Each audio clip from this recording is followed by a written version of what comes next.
Last time हमने nuclear membrane के बारे में डिस्कस किया था कि न्यूक्लियर मेम्ब्रेन का स्ट्रक्चर कैसा होता है और उसके फंक्शंस की क्या क्या इंपॉर्टेंस है उसकी सेल के अंदर।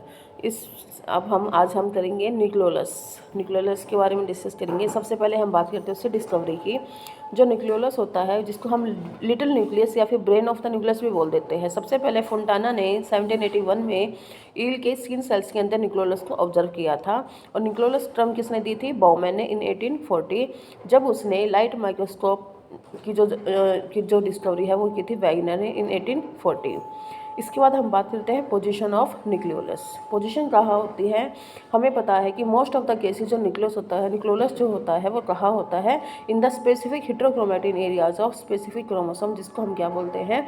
न्यूक्लियोलर ऑर्गेनाइजिंग रीजन या फिर NOR, जिसमें क्या होता है? इंटरफेस के दौरान जो न्यूक्लियोलर जो क्रोमोसोम होता है वो ऑर्गेनाइजिंग पोजीशन में पाया जाता है। कुछ सेल्स के अंदर जो होता है ये अटैच होता है टू द न्यूक्लियर मेम्ब्रेन, और ये कुछ सेल्स में एब्सेंट में पाया जाता है, जैसे कि sperm cells and muscle fibres. इसके साथ साथ ये कुछ एल्गी है, ईस्ट सेल्स है, अनडिफरेंशिएटेड एम्ब्रियोनिक सेल्स है, मेम्ब्रेन एर्थोसाइट्स है, उनके अंदर भी जो न्यूक्लियोलस होता है वो एब्सेंट होता है।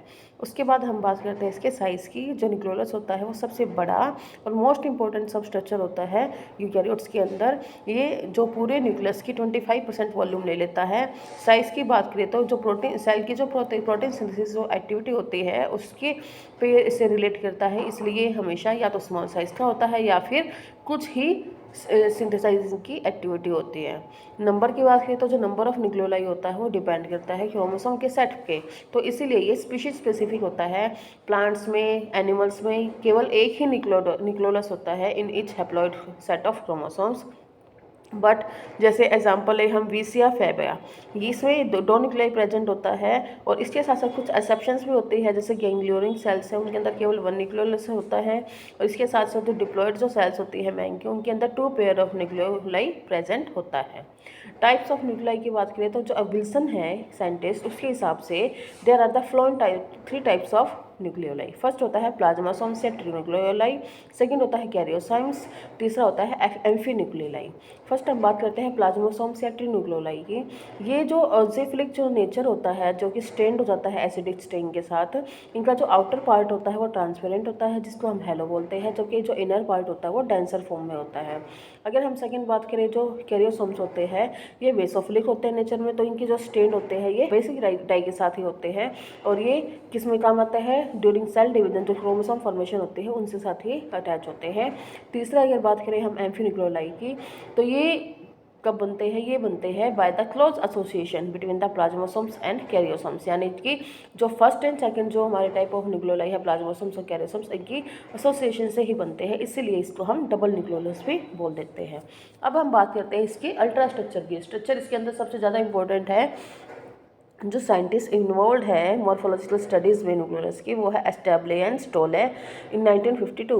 उन्होंने क्या बताया कि इन्होंने ये कुछ पॉइंट्स बताए हैं according to them the structure of nucleolus. First हम बात करते हैं पैरामॉर्फा।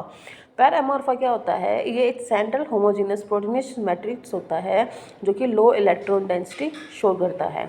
सेकंड बात करें हम ग्रैनुलर पोर्शन की, तो जो ग्रैनुलर जो पोर्शन होता है वो किस चीज़ का बना होता है? राइबोन्यूक्लियर पार्टिकल्स का, जिसका जो साइज़ होता है अराउंड 150 to 200 एंगस्ट्रॉम होता है साइज़ का, जो कि प्रेजेंट होता है near the periphery of the nucleolus. और ये जो ग्रैन्यूल्स होते हैं ये न्यूक्लियोलर राइबोसोम्स जैसे कंसिडर किए जाते हैं, और ये कैसे होते हैं? इस रेशियो क्या होता है इनका? प्रोटीन राइबोसोम RNA का रेशियो होता है 2:1। और on the basis of distribution of granules जो न्यूक्लियोलाई होते हैं वो 3 टाइप के होते हैं। फर्स्ट आता है होमोजीनस टाइप, सेकंड आता है हेटेरोजीनस टाइप, एंड थर्ड आता है रिंग टाइप। फर्स्ट हम बात करें अगर होमोजीनस टाइप, नाम से ही पता चल रहा है कि जिसमें जो ग्रैन्यूल्स होते हैं अगर वो यूनिफॉर्मली डिस्ट्रीब्यूट होते हैं इन कंप्लीट न्यूक्लियस, और ये उसको बोलते हैं हम होमोजेनस टाइप, और मोस्टली सेल्स में होमोजेनस न्यूक्लियोलस ही पाया जाता है। सेकंड जो है हेटेरोजीनियस टाइप, इसमें क्या होता है? ग्रैन्यूल्स जो होते हैं वो क्लस्टर्स यानी ग्रुप्स में प्रेजेंट होते हैं, पर कोई भी न्यूक्लियोलीमा प्रेजेंट नहीं होता। एग्जाम्पल ये किस में होते हैं? In the salivary glands of scrides and जो टेट्रालाइमिना पायरिफॉर्म जो स्पीशीज़ है उसके अंदर। तीसरा जो रिंग टाइप का जो न्यूक्लियोलस होता है वो एक रिंग की फॉर्म में ही प्रेजेंट होता है around the periphery of the nucleolus, और ये किसमें होता है? इन द एंडोथेलियल सेल्स और जो स्मॉल मसल फाइबर्स होते हैं उनके अंदर ये पाए जाते हैं। फिर आता है फिब्रिलर पोर्शन। जो तीसरा जो न्यूक्लियोलस का जो फिब्रिलर पोर्शन होता है ये कहाँ प्रेजेंट होता है, ये होता है राइबो न्यूक्लियर प्रोटीन फाइब्रिल्स के फॉर्म में होता है, जो नियर द पेरिफेरी प्रेजेंट होता है और ये मॉडिफाई हो जाते हैं ग्रैनुल्स में। तो जो ग्रैनुलर और जो फाइब्रिलर जो पोर्शन होता है ये कम्प्लीटली फॉर्म करता है स्पंजी नेटवर्क, जिसको हम बोलते हैं न्यूक्लियोनिमा, यानी कि जो सेंटर का जो साइटोप्लाज्म टाइप होता है। जैसे साइटोप्लाज्म सेल के अंदर साइटोप्लाज्म होता है, इसी तरह से इसमें ये न्यूक्लियोप्लाज्म होता है। सेकंड, न्यूक्लियोलर जो क्रोमेटिन है ये किसका बनता है, ये एक नेटवर्क होता है जिसके अंदर फ्यूल्गन पॉजिटिव क्रोमेटिन फाइबर्स होते हैं जिनका साइज अराउंड 100 एंगस्ट्रॉन होता है। और ये सबसे पहले किसने देखे थे, ट्रोल ने इन 1944। तो अगर केमिकली हम बात करें तो जो न्यूक्लियोलर जो डीएनए होता है ये डिफरेंशिएटेड होता है इनटू 2 टाइप। फर्स्ट होता है प्री न्यूक्लियोलर क्रोमेटिन, जो कैसे बनता है, शेल के जैसा ही न्यूक्लियोलस के चारों ओर बना लेता है और एक कंटिन्यूस लेयर बना देता है in the acinar cells of pancreas, जबकि होल्स के साथ होता है किडनी सेल्स के अंदर। और जो इंटरन्यूक्लियर जो सेकंड जो है इंटरन्यूक्लियर जो प्रोटीन्स होता है ये एक इन ग्रोथ यानी अंदर की तरफ इनकी ग्रोथ होती है, जिसको हम ट्रेबेकुलर बोल देते हैं, जो कि इनसाइड न्यूक्लियोलस के इनसाइड प्रोजेक्ट करते हैं। तो जो ये न्यूक्लियोलर डीएनए है ये क्या काम करते हैं, ये सिंथेसिस करते हैं राइबोसोमल आरएनए की।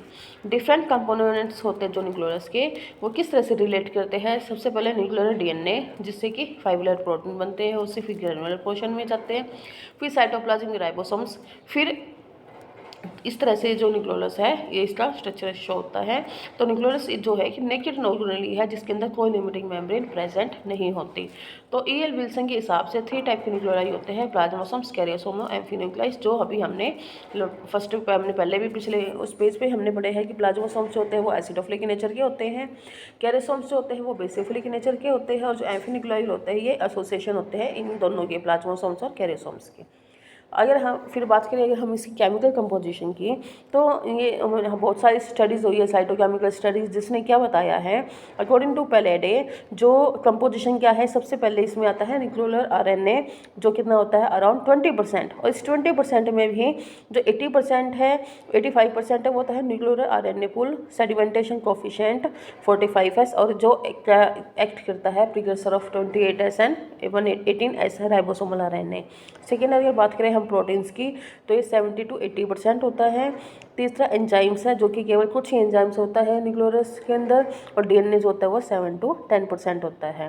पर जो कि केमिकल कंपोजिशन होता है न्यूक्लियोसोम्स का ये वेरी भी करता है with species and molecular state of the cell की, डिफरेंट स्पीशीज में डिफरेंट न्यूक्लियोलस प्रेजेंट होता है। तो केमिकल कंपोजिशन में हमने देखा कि स्पीशीज़ के साथ साथ ये चेंज होते जाती है न्यूक्लियोलस का कंपोजिशन, और due to presence of DNA, RNA या कुछ बेसिक प्रोटीन्स है जो न्यूक्लियोलस है उसका नेचर भी चेंज हो जाता है, या तो वो एसिडोफिलिक बन जाता है या फिर बेसोफिलिक। तो आज की इतना ही करेंगे, नेक्स्ट टाइम हम बात करेंगे न्यूक्लियोलस के ओरिजिन और उसके फंक्शंस के बारे में। Thank you student.